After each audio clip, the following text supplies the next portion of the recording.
Alright folks, with the weather being a little bit rough these last couple of days, I decided to do a in the bag video rather than playing around, just to kind of let some of you know what I'm throwing here at the end of 2022 and going into early 2023. And without further ado, let's get into it, because I know some of you out there have actually been asking about some of these and what I like to throw, and so here we go. So I'll start with putting putters, and I am still putting with the Fears from Discraft. I've been putting with these for almost 2 years now. Before this I putted with the Deputy, and just really liking them. I like that they're low profile, that they're beadless, that they have a lot of glide, and I kind of like that they don't have too much stability. In fact, they don't really have any, so it's kind of just a point and shoot putter. I will say I am experimenting with potentially for the first time in a couple of years changing putting putters, so I'll keep you updated on that. Mostly because the Fierce is actually kind of an expensive putter to replace, to be quite honest with you, compared to a stock putter. And I think I kind of want something a little bit more stable for windier conditions. So I'm thinking about experimenting with the P1 and the P2, and I'll let you know if that happens or not going forward.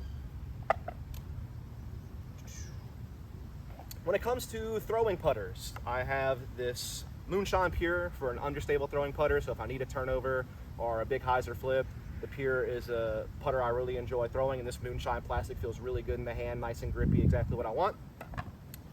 Then I also have this really beat up rubber blend zone, really understable now. I love this for hyzer flip forehands, really soft forehand approaches, and things of that nature. Just really comfortable with this thing for those more understable up shots for forehands. Then another thing I've been experimenting with is the Glitch. It's mostly a catch disc for warming up before rounds, but I have found that I can do some little just wrist flick tosses with it, like I'm playing catch with the basket, and get those 100 to 200 foot shots and kind of land soft and have something that's really just like really careful in how it approaches the basket. It doesn't really have a whole lot of movement, so really been liking the Glitch and experimenting with this. Next, for my main backhand throwing putters, I'm really loving the Envy. I have it both in the Eclipse and in the Plasma Prism plastic. I've actually found that this Prism plastic is more overstable than the Eclipse, and this is a little bit beat in now, so this is more of my kind of dead straight.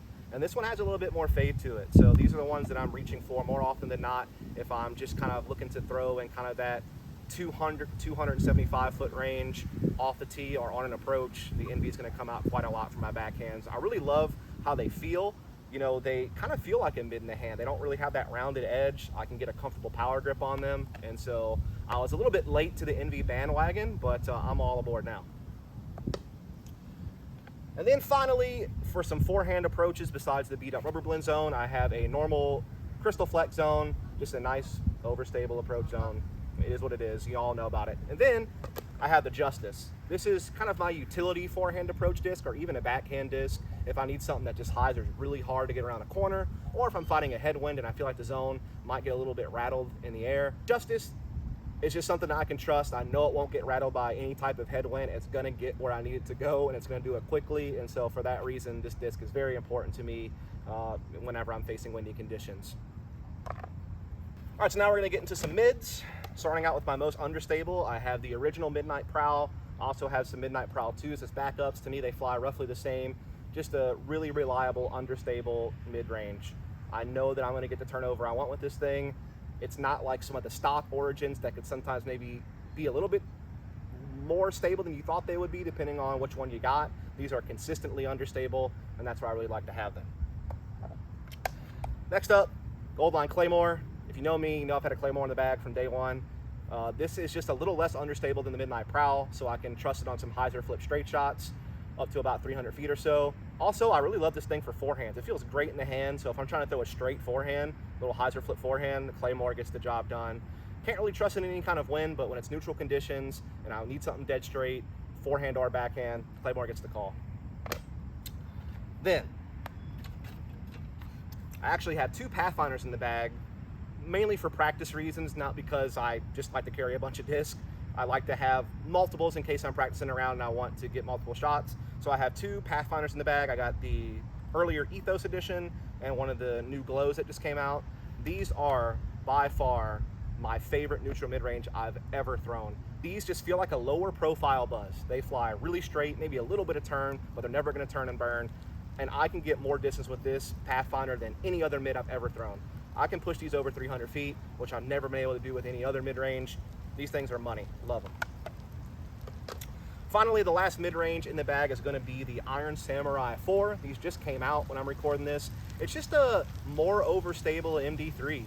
It gets a lot more finish than a stock MD3 does, and that's exactly why I like it. Had a random pocket of rain there pop up, so we're going to get back into it, and hopefully we can get through it this time. For fairway drivers, one of my most understable is going to be the Mouret. It's basically the same thing as my Midnight Prowl, but in a 7-speed form. Really like this for big turnovers, when I need something understable, maybe even lay down a roller. The Mouret is just a disc I really like. It has a great feel to it, and it kind of complements my favorite fairway driver, one that I've aced with, actually, if you saw the video. That's the Explorer. I'm carrying 2 Explorers in the bag. This one is really beat up, flies dead straight, almost really no right to left movement whatsoever. Kind of reminds me of my Pathfinder, just a little longer. And then I also have this brand new Explorer I just put in the bag after I retired the one I aced with, and this still has some good overstability at the end of its flight, some good fade to it at the end, but I really like it for just, you know, accurate shots I can throw up to 300 feet, maybe a little over 300 feet, and get the type of line that I need. Really love the Explorer. And the Mouret just kind of feels the same as an Explorer in the hand, but it's just more understable. So I really like how they feel similar and how they complement each other.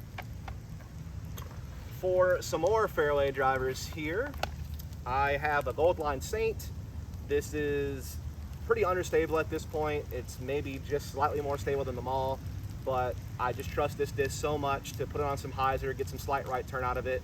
If I'm trying to get through a tunnel, or if I'm trying to throw something super accurate and I need to get that, you know, 325 distance or so, this is the one that does the job. I've had it for a long time. Did the little Fire Nation stamp on there from Avatar: The Last Airbender, dyed it up, and yeah, this disc, one of my favorites to throw. Then I have this Proton Insanity. This is a little bit more stable than the Goldline Saint. It still definitely has some turn to it, but it'll straighten out a lot sooner than the Saint will. And so again, I can really use this for some tunnel shots where I need to make sure I don't get too much turn. I can throw this thing just as far as a distance driver, so I can hit that 325, 330 distance with this thing, and absolutely love it. Then I have the Dynasty. This is kind of a newer disc to the bag. I kind of got convinced to try it by the man who brought it back, Eric Oakley. It is a fantastic straight forehand disc. I can throw this thing on a little bit of hyzer on a forehand. It is going dead straight. So for tunnel shots where I want to throw a forehand, this thing gives me so much confidence. Also, it's just a more stable version of the Insanity for backhand. So whereas the Insanity will just kind of straighten out after it turns, this will actually get a little bit of finish to it, similar to like a longer version of one of my Explorers. So I actually like it for that reason as well.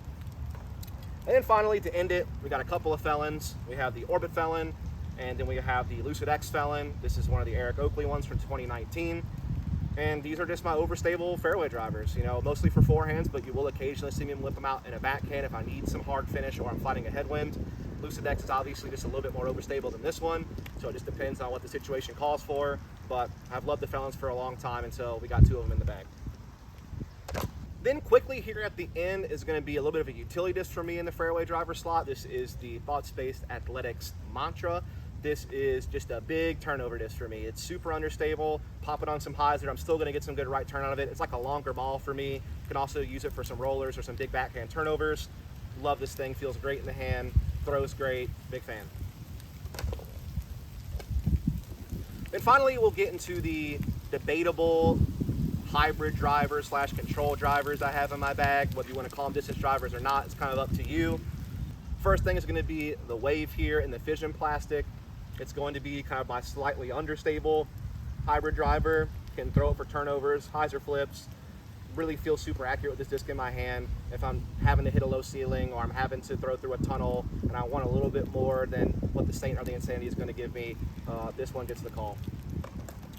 Then I'm experimenting with this disc, so I don't even really know if I want to say it's in my bag, but this is actually a disc from Doomsday Disc called the Dystopia that some friends turned me on to. This is in the Isolation plastic, which is a little bit more like Champion plastic. So this is actually a prototype. It's not like the ones that you can go buy right now that are kind of more of a star plastic kind of feel. This thing just flies dead straight, dude. It's awesome. A little bit less turn than the Wave. Gets a little bit more finish than the Wave. And I can throw this thing really far. You know, almost as far as any other disc in my bag. So I've actually been really liking this, but I'm still kind of experimenting with it, and it still hasn't quite found its place yet. We're going to battle through this rain a little bit here, and hopefully we can get through. We're going to start here with this Boatman. This is my slightly more overstable hybrid driver. Really gets me some nice finish at the end of the flight, but can also still fly pretty straight, so it's not too overstable, but it gets that finish that my Wave or some of my other fairway drivers aren't going to get. It's basically a longer, straighter felon for me. All right, and finally we're getting to the distance drivers, and I really have like 2 main molds and then a couple of like more utility discs. So for a really understable distance driver, I'm loving the ESP Thrasher. It feels super comfortable in the hand because it has a slightly less wide of a rim than some other big understable distance drivers. This is my max distance disc in neutral conditions. Put it on some hyzer, have it flip up, turn, straighten out. This can get to that 350, 360 range with this disc right now. If there's a tailwind, it's also super good for those situations. So that's why I have it in the bag. Then we get to the disc I have probably the most of in the bag, and this is really my main distance driver. Again, some of these are just kind of redundancy for practice. I don't necessarily throw all of these, so I know you're probably thinking, wow, this guy has a ton of disc in his bag. This is just to make sure I can get a bunch of practice off the tee, and this is my workhorse distance driver. It just depends on stability. So, and these are swords. So the first sword is a really beat up VIP sword that's only like 168 grams. This is a utility disc at this point. It's so beat in, it's so understable. I mean, I really only use this in like big tailwinds, or if I need some type of just crazy turnover that turns and burns. Or maybe even a roller or something like that. I'm still kind of working on rollers though. I don't feel confident throwing them, but if I'm gonna throw a roller with the distance driver, it'll probably be this one. Then next in line is this tournament sword. This is just dead straight flyer. Can't quite handle a headwind anymore. It's gonna turn and burn on a headwind, but if it's neutral conditions or a tailwind, this is basically just a straighter version of a Thrasher for me. Not gonna get as much turn, gonna get a little bit more finish. This is basically my max distance disc right now next to the Thrasher. Loving this quite a lot. Then I have 2 Orbit swords in the bag. These are just slightly more stable than the tournament swords, so I get a little bit more left finish, I get a little bit less turn. I can trust these a little bit more in wind, but still not for like a true headwind. But I mostly throw this one, but I just put this one in the bag to have a fresh one so I can start cycling them out in case they get a little bit too beat in. And again, just for practice purposes, I put this one in the bag as well. And then I also have this VIP Chameleon sword. This is just a little more stable than my other swords. It's still not overstable by any means. I used to carry a Tournament X sword for that reason, but I kind of found that I like to just kind of keep my swords grouped in that neutral to slightly understable disc category and kind of use a different mold for something more overstable. So this is just a slightly more stable version than the Orbit swords, and loving this one a lot for some max distance. And then finally we get into the last disc in my bag, and we will start off with a disc that just hit the bag within the last few days actually, and it's the Czar. New disc from Infinite Disc. It's basically a baby Emperor, so you're probably just liken it to a Wraith. Has a lot more stability to it than any of my swords. Definitely get a lot more fade on the in-flight, but can still get some really good distance with it. I can throw it almost as far as my swords and just get a little bit more finish at the end of the flight. So the Czar, loving it. Definitely check it out. And then finally, the last mold in the bag, and it's gonna wrap it all up, is going to be Emperor. I have 4 of them in the bag. This Color Glow C-Line is gonna be my most understable Emperor. Still more stable than any other sword that I have, but it flies a lot straighter in the air on backhands than the other Emperors. Also, I can use it for hyzer flip forehands. And if I need a forehand with a little bit of left movement before it finishes out, this Emperor gets the call. Can throw it on some backhands as well. Then I have this new double G run of Emperor in a lighter weight. This is like 168 grams. This is my main overstable backhand distance driver. The Czar is starting to become that because it's a little bit more comfortable in my hand, but this one still does a really good job. And then finally, the last 2 Emperors, I have a S-Line and a Halo. These are overstable workhorses for me, mostly for forehands. The Emperor here that has the Halo plastic is much more overstable, a lot of finish on it, but that's what I like it for. And yeah, I love these discs. Other than that, in the bag, I'll carry a retriever, some chalk bags and things of that nature, minis, all that stuff. But that's gonna do it. Hope you enjoyed it. Like and subscribe. Catch you next time.